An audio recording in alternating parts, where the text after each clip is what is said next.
ক্ষুধা লেগেছে খেয়ে যান স্লোগান নিয়ে ভিক্ষুক, মানসিক প্রতিবন্ধী, পথশিশু ও ভবগুরুদের জন্য ফ্রি খাবার বাড়ি গড়ে তুলেছেন মোটরসাইকেল মেকানিক মিজানুর রহমান মিজান। প্রতিদিন এ জায়গায় ভালো মন্দ খাতে দেয়, ধানবেরি খাই দেয়। 53 বছর বয়সী মিজানুর রহমান মিজান পেশায় একজন মোটরসাইকেল মেকানিক। অনাহারের দিন পার করা ছিন্নমূল পথশিশু, পথচারী, ভারসাম্যহীন মানুষদের জন্য প্রতিষ্ঠা করেছেন ফ্রি খাবার বাড়ি, যেখানে রয়েছে 3 বেলা খাবারের ব্যবস্থা। ক্ষুধা লাগলে খেয়ে যান ফ্রি খাবার বাড়ি। এখানে পথচারী, ক্ষুধার্ত, এতিম, অসহায় সকলের জন্য উন্মুক্ত। যশোরের শার্শায় ক্ষুধা লেগেছে খেয়ে যান স্লোগানে সকাল 10টার পর থেকে ধুমধাম করে চলে রান্না বাড়ার কাজ। আমি রান্না করি আজ 4-5 বছর।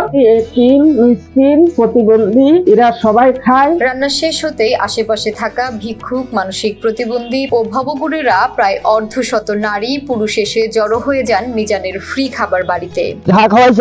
এই যে দোয়া মিজানের উপস্থিতিতে 4-5 জন স্বেচ্ছাসেবক নিয়ে শুরু করা হয় খাওয়া দাওয়া। আমার এখানে প্রতিদিন গড় 200 মানুষের 3 বেলা খাবারের আয়োজন করতে হয়। এতিম, অসহায়, পথশিশু, পথে থাকা মানুষ, ক্ষুধার্তদের জন্য। তিনি 2018 সালে কার্যক্রম শুরু করেন, তবে 2020 সাল থেকে মিজান গড়ে তোলেন এই ফ্রি খাবার বাড়ি। দীর্ঘ 5 বছর ধরে এভাবে অসহায়ের মুখে খাবার তুলে দিচ্ছেন তিনি। মিজান ভাই প্রতিদিন খাতি দেয়, কোরআন ঘুরে আমাদের খাতি দেয়।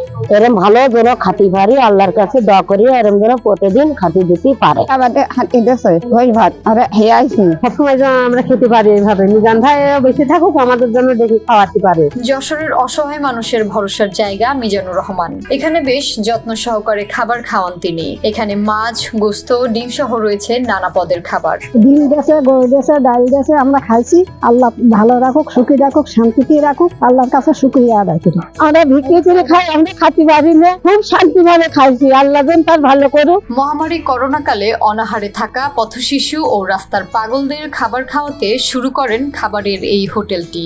মানব সেবা হেলথ ফাউন্ডেশনের সহায়তা ও হাজার হাজার মানুষের অনুপ্রেরণায় আজ এই খাবার বাড়িটি এখন দৃশ্যমান। করোনাকালীন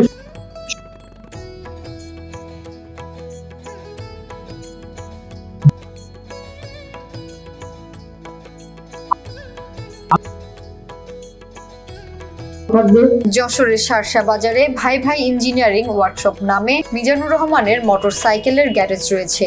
তিনি উপজেলার আমতলা গাতিপাড়ার আজপাড়া গ্রামের বাসিন্দা। বাবার আর্থিক অবস্থা ভালো না হওয়ায় 9 বছর বয়স থেকে সংসারের হাল ধরেছেন তিনি। আমি মনে করি তাছাড়া মানুষের জন্য এটাই হলো আমার উদ্দেশ্য। সারা দেশে একটি করে প্রতিষ্ঠা হোক, এক একটা উপজেলা, জেলা, শহরে পথে থাকা মানুষ যেন কেউ না খেয়ে থাকে, কোনো মানুষ খাবার কষ্টে যেন কষ্ট না পায়।